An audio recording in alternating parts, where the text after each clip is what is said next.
we have, I'm going to call it a mishmash of both.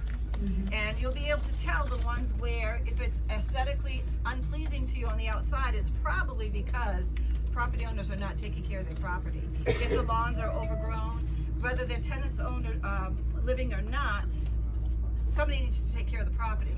And it's up to the tenants because they live there, and the tenants are saying, no, it's the landlords because they own it. So you have that kind of going back and forth. And we've tried to intercede and bring both together.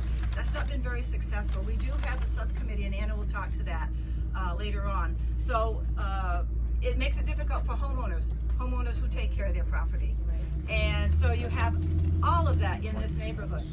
And all good people, I would say, right? Except that sometimes we don't know. We just don't. We have people who don't understand how to take care of property, how to take care of their own inside, never mind the outside. So part of what we like to do is help people through that. I work in adult ed, and so we help people through that process of understanding how to be a part of society and how to take care of themselves, their children, you know, through our academics, actually. That's a whole other side of me. I'm retiring in December. Oh. So here's the park. If you want to get out for 5 minutes and take a look, it'll take us 5 minutes just to get out of the but it's a beautiful, beautiful park. Can I ask, how many of you have helped out at the summer festival down here? The South End Summer Festival. Yeah, so you know. So a lot of you are familiar. Green Street Park, it is where we have our skate park. South End Neighborhood Association, we have a bike shed down here. This is where we do most of our big events. During COVID, there was a children's stage that was put up. The Friends of Green Street Park is a community group who did a lot of work to raise funds to get new playground equipment, to get exercise equipment, and then to also redo the skate pad, which was redone in honor of a young man who is from down here who died pretty abruptly. So, I think so. Or he was very active down here. But this is kind of where we congregate, really. It's a great park. Taking our grandkids here sliding in the winter. Absolutely. So that's one of the events that we have is we have a winter festival where we host sliding. We usually have Waterville Creates comes out, does some art projects. In the past, the Children's Discovery Museum has brought out activities for that day. We have hot cider, marshmallows. It's a good time. The other thing that happened this year that we are very proud about is we went to the AYCC CEO, Ken Walsh, and said, listen, we have K through 12 taken care of through the teen center. We don't have anything for the young people, the K through 5. And in my opinion, being in education for 30 years, you catch people when they're little, and then you start influencing when they're little. And so we had quite a conversation. He introduced me to Chrissy, who is in charge of all of this younger activities. And then we put it together, and they have this program, I forgot the name of it, but they had some funds that they could use. So for 4 days a week, for 8 weeks, little people were over here under the direction of a young lady named April and 2 of her assistants. And it changed the flavor of this neighborhood like that. Any kind of mismanagement or anybody coming in doing anything that might have been negative. And I love April because what she did, rather than saying, you can't be here right now, and this isn't the right time for you, or what are you doing? She said, would you like to help? And these were teenagers. And they were like, ooh, what do you mean, do you want to help? Well, I don't know, you know? But she greeted them in a positive, proactive way. And so it changed the flavor of when they came through the next time. And she said a couple actually did end up sticking around and staying. The other benefit to that is we had Sunrise Bagel support us. We had Waterville Creates through Serena support us. We had Cheryl's Pizza Place support us. So when positive things happen in the neighborhood, it slowly dissipates the negative that was going on, and then positive things continue to happen. We have to close that program because we have no place for them in the wintertime. And one of the things April and I decided is we need a year round for K through 5. And so and when I went to one of the meetings that I was invited to, I'm on their committee now. I don't know if that's a good idea for them to put me on committees, but they did. So when I was on, they said, well, Paula, what's the next step? And I said, a building. And they go, oh, okay. You know? So, and I do my praying, and I of course I talk to God, and He says, well, not that way. And I said, well, how about this one? He goes, no, not that way. And then he goes, Paula, just you said the building, now push aside and let me take care of that for you. So I'm not good at that. I want to do it myself.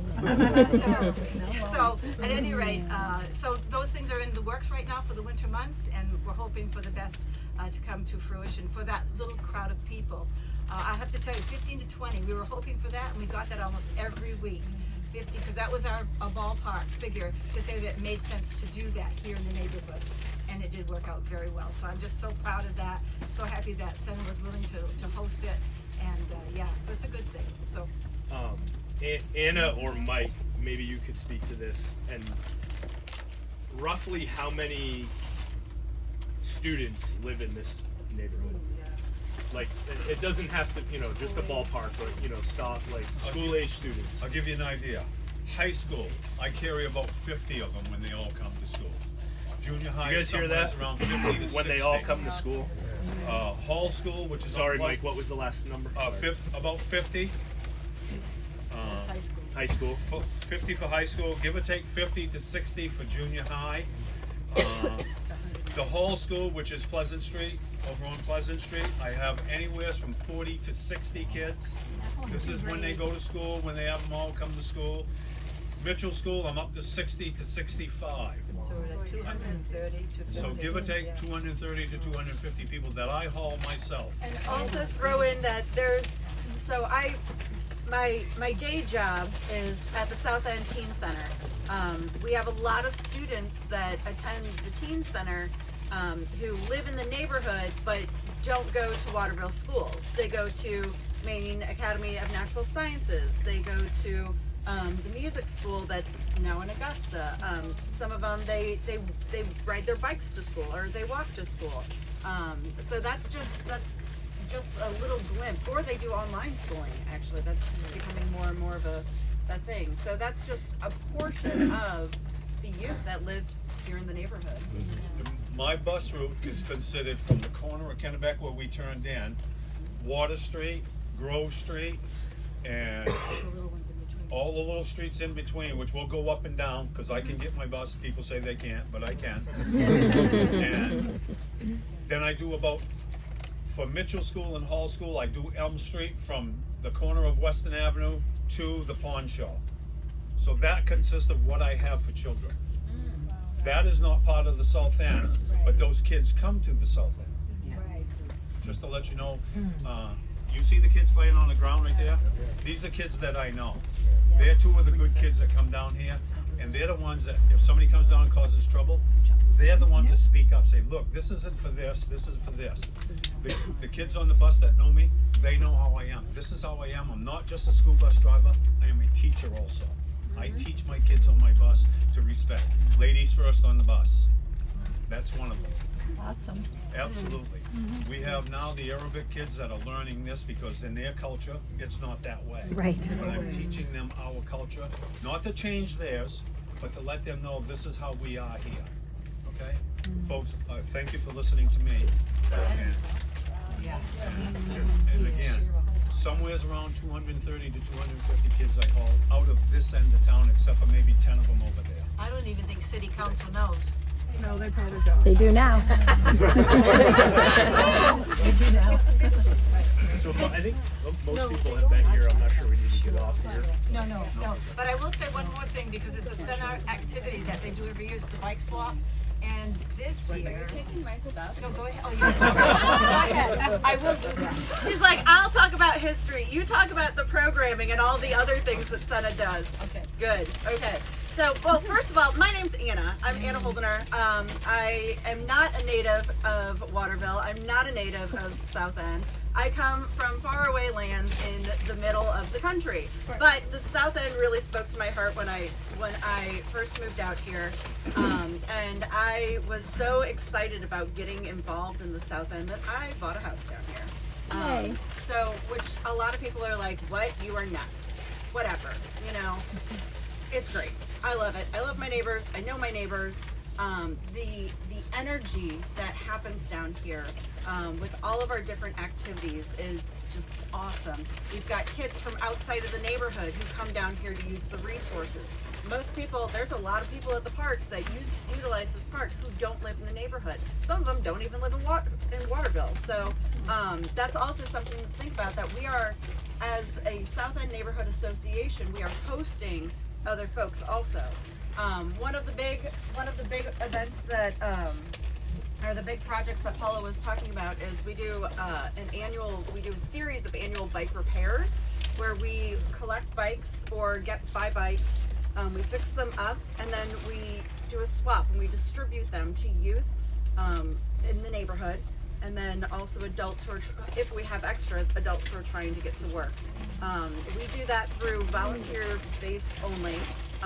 In fact, that's one of our asks. I need to finalize my list to get it over to Jeremy, is we need people who know how to work on bikes. That is a dying trade, and it is getting very difficult because even the brand new bikes don't come in great quality. And so then a kid is coming up to me saying, hey, I just got a bike, it was a brand new one, and it doesn't work anymore. I'm like, shoot. Unfortunately, I'm one of those suckers who doesn't know how to work on bikes. That's when I get a phone call. Yeah, so Tom's one of my go-tos for helping to fix bikes. So if you know anyone who knows how to repair bikes, who's interested in repairing bikes, please reach out to me, because we are already starting to look towards the spring, which is when we do our bike swap. And Paula is really excited. So this is actually something that Paula kicked off. Well, slow your roll, you get credit.